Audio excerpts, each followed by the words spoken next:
Hola con todos y bienvenidos. El día de hoy vamos a tratar el tema acidosis metabólica. El equipo se encuentra formado por Carla Arcos, Andrea Alexander, Michelle Erazo, Juan Andrés Espinosa, María José Mendieta, Christopher Andrade, Greta Torrico y Carla Sardumbide. Antecedentes. Los trastornos ácido-base son una patología frecuente en las unidades de cuidados intensivos de los hospitales, ya que conllevan a una morbimortalidad muy alta.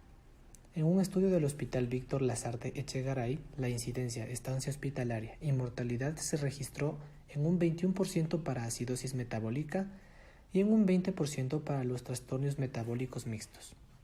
Según Sánchez y colaboradores, en el 2007, el mayor porcentaje de mortalidad se observó en los grupos con acidosis metabólica, 28,6%, y acidosis respiratoria, 27%. En cuanto a la incidencia, los valores gasométricos registrados para acidosis fueron de 43,97%, pH normal con 39,1% y alcalosis con el 17,02%. Según un estudio descriptivo de pacientes críticos hospitalizados en la UCI del Enrique Garcés durante junio de 2015 a 2016, el 56% de los pacientes fueron de sexo femenino, mientras que el 44% fueron de sexo masculino. Se les realizó un estudio de gases arteriales, con edad promedio de 54,6 años, donde la mayoría de los pacientes de UCI tenían una edad mayor de 65 años. ¿Pero qué es la acidosis metabólica? Esta se da por un descenso de la concentración plasmática de bicarbonato, junto con una disminución de pH, donde el cuerpo compensa la disminución de pH incrementando la frecuencia respiratoria, en un esfuerzo por disminuir los niveles de presión parcial de CO2 y el ácido carbónico. Puede esperarse que la PCO2 disminuya 1 milímetro de mercurio a 1,5 milímetros de mercurio por cada disminución de un microequivalente de bicarbonato de sodio. Etiología. La acidosis metabólica puede deberse a uno o más de los siguientes mecanismos: mayor producción de ácidos metabólicos fijos o su ingestión, incapacidad renal para excretar los ácidos fijos normales, pérdida excesiva de bicarbonato a través de los riñones o el tubo digestivo, incremento de la concentración plasmática del ion cloruro. El intervalo aniónico es útil para determinar la causa de la acidosis metabólica. La presencia de ácidos metabólicos en exceso incrementa el intervalo aniónico. Cuando la acidosis es resultado del incremento de las concentraciones plasmáticas de cloro, el intervalo aniónico permanece también dentro de los niveles normales. Las causas más comunes de acidosis con intervalo aniónico alto son metanol, uremia, cetoacidosis diabética, paraldehído, ácido láctico, etanol, salicilatos, etc. Comencemos hablando sobre la acidosis láctica. Es un trastorno ácido-básico que comprende la producción excesiva de ácido láctico y su eliminación que no es proporcional. Es de presentación aguda y se va a generar como producto del metabolismo de la glucosa que genera piruvato y luego lactato. Cualquier causa que aumente las concentraciones de lactato, como el aumento de glucosa, alteraciones en el aporte de oxígeno, inhibición de procesos oxidativos, intoxicación por cianuro, descenso de gluconeogénesis y el uso excesivo del músculo esquelético van a producir acidosis láctica. Se presentan dos tipos de acidosis láctica, la tipo A y la tipo B, como podemos ver en la tabla. La tipo A es la más grave. Ocurre en situaciones como en insuficiencia circulatoria y en shock hipovolémico, cardíaco o séptico. La causa más común es la hipoxia celular. La tipo B no está relacionada con la hipoxia ística, pero hay tres tipos: por trastornos sistémicos graves, por toxinas y fármacos y errores congénitos del metabolismo. La tipo 1 está relacionada, por ejemplo, con diabetes mellitus o enfermedades neoplásicas, insuficiencia hepática, convulsiones, infecciones generalizadas y flora intestinal anormal. La tipo B, con fármacos o toxinas como las biguanidas, la hiperalimentación parenteral, el etanol, metanol y etilenglicol, salicilatos y catecolaminas. Y la acidosis láctica tipo B3 con defectos enzimáticos congénitos que afectarán el metabolismo del piruvato, como la ausencia de piruvato carboxilasa y deficiencia del complejo piruvato deshidrogenasa. Se presenta con hipoventilación, hipotensión, taquicardia, náuseas y vómito, debilidad y signos de deshidratación. ¿Cómo se diagnostica? Se va a establecer los niveles de lactato en sangre, ya que los signos son inespecíficos. El tratamiento inicial incluye intubación y ventilación, hidratación, corrección de hipoglucemia y tratamiento de hipotermia y convulsiones de ser necesario. El tratamiento específico se hace con soluciones alcalinizantes como bicarbonato sódico para eliminar la fuente de sobreproducción de lactato y remover el exceso de la sangre. Ahora vamos a hablar sobre la cetoacidosis, particularmente la cetoacidosis diabética. Esta ocurre cuando disminuye mucho la concentración de insulina en el cuerpo, ya sea por una falla de producción pancreática de la insulina, como es en el caso de la diabetes mellitus, o en el cese de administración de suficiente insulina en caso de tratamiento para la diabetes. Es una descompensación aguda donde los procesos homeostáticos del cuerpo empiezan a generar ácidos grasos y cetonas para mantener la homeostasis. Las cetonas son combustibles, es decir, energía alternativa para el organismo que se producen cuando no hay suficiente glucosa intracelular. Estas cetonas se producen en el hígado a raíz de la descomposición de las grasas. Las grasas, a través de la circulación, llegan hasta el hígado y una vez aquí se convierten en cuerpos cetónicos. Estos cuerpos cetónicos vuelven a viajar por la sangre para lograr la compensación energética de ciertos tejidos. Lo que ocurre en la diabetes es que se siguen produciendo cuerpos cetónicos y siguen circulando por la sangre. Esto es porque continúa nula o disminuida la producción de insulina y por lo tanto la glucosa sigue sin entrar a las células. Los cuerpos cetónicos, por su naturaleza ácida, acidifican la sangre mientras más se acumulan en ella, resultando así en una cetoacidosis. Toxicidad por salicilatos. Es una fuente potencial de ácidos metabólicos. El ácido acetilsalicílico, la aspirina, se absorbe fácilmente en el estómago e intestino delgado. Luego se convierte con rapidez en ácido salicílico en el cuerpo. Los primeros síntomas de toxicidad aguda incluyen tinnitus, vértigo, náuseas, vómitos y diarrea. Los síntomas posteriores a una sobredosis incluyen alteración del estado mental, hiperpirexia, edema pulmonar no cardíaco, coma e incluso la muerte.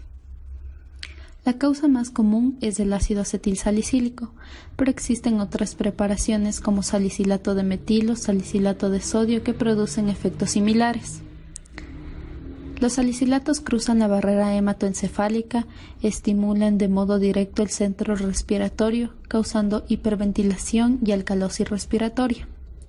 Los riñones compensan mediante la secreción de mayores cantidades de bicarbonato, potasio y sodio, lo que contribuye al desarrollo de acidosis metabólica. Los salicilatos también interfieren con el metabolismo de carbohidratos, con producción de ácidos metabólicos. Uno de los tratamientos es la alcalinización del plasma. Con la alcalinización del líquido extracelular, la relación entre ácido salicílico y salicilato se reduce en gran medida. Eso permite que el ácido salicílico salga de las células hacia el líquido extracelular a lo largo de un gradiente de concentración. La eliminación renal de salicilato sigue un patrón similar cuando la orina se alcaliniza. Toxicidad por metanol y etilenglicol. El metanol o alcohol metílico es una sustancia de uso industrial como disolvente en barnices, pinturas, fabricación de plásticos, lacas, perfumes, colorantes, aditivos de la gasolina y como desnaturalizador del alcohol etílico. También se encuentra en el hogar como producto de limpieza, limpiacristales y anticongelante de vehículos, y como alcohol de quemar o alcohol de madera. La alcohol deshidrogenasa es la enzima fundamental en el metabolismo del tóxico. El metanol se degrada a formaldehído y ácido fórmico que se acumulan en el organismo en el transcurso de 12 a 24 horas posteriores a la intoxicación. Clínica. La primera fase aparece como una mínima disminución de la actividad del sistema nervioso central, embriaguez parecida a la intoxicación por etanol, pero sin el olor característico de este, debilidad, sensación vertiginosa y molestias en el aparato digestivo como dolor abdominal, náuseas y vómitos. Tras un periodo de latencia que es asintomático, el intoxicado tiene vómitos, dolor abdominal, desorientación y alteraciones visuales. El desarrollo de apnea y convulsiones aparece en la etapa final. Tratamiento. Es prioritario el manejo de la vía aérea, ventilación y estabilización hemodinámica. Antídotos. El etanol puede administrarse por vía oral o intravenosa. Sin embargo, la frecuente mala tolerancia por vía digestiva y el peligro de broncoaspiración hacen que la vía intravenosa sea el método recomendado. El Fomepizol es un fármaco comercializado para administración parenteral, aunque se puede utilizar también por vía oral. La hemodiálisis es la técnica más eficaz para la eliminación del metanol.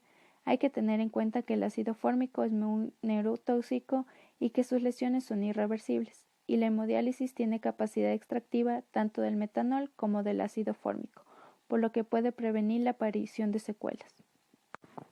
Etilenglicol.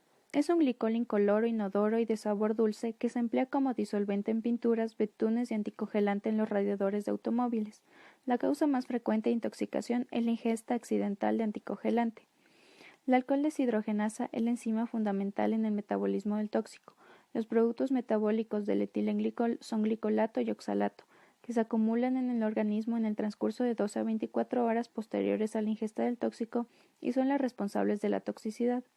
El glicolato también desacopla la respiración mitocondrial generando acidosis metabólica o láctica. Clínica. La gravedad clínica de la intoxicación está definida por la insuficiencia renal, hipocalcemia y oxaluria.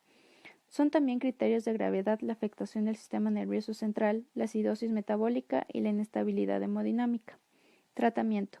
El tratamiento de la intoxicación grave por etilenglicol contempla las mismas medidas que en el caso de metanol, de soporte, etanol o fomepizol y extractivas como la hemodiálisis. Enfermedad renal disminuida. La enfermedad renal crónica es la causa más común. Existe la pérdida de la función glomerular y tubular, con retención de residuos de nitrógeno y ácidos metabólicos. La acidosis tubular renal tiene la función glomerular normal, pero la secreción tubular de hidrógeno o reabsorción de bicarbonato son anómalas. Pérdida de bicarbonato. Tiene lugar con la pérdida de líquidos corporales ricos en bicarbonato o el deterioro de la conservación como el riñón. Las secreciones intestinales tienen una alta concentración de bicarbonato. La acidosis metabólica debido a la pérdida de bicarbonato ocurre en los siguientes trastornos: succión intestinal, diarrea grave, drenaje de una fístula biliar, creación de una vejiga ileal. En esta última, la orina se expone a la mucosa gastrointestinal, que ocurre después de la implantación uretral en el colon sigmoide o la creación de una vejiga urinaria de reemplazo, con una asa corta del íleo. Por tal motivo se acorta el tiempo de intercambio de bicarbonato, teniendo una pérdida de este.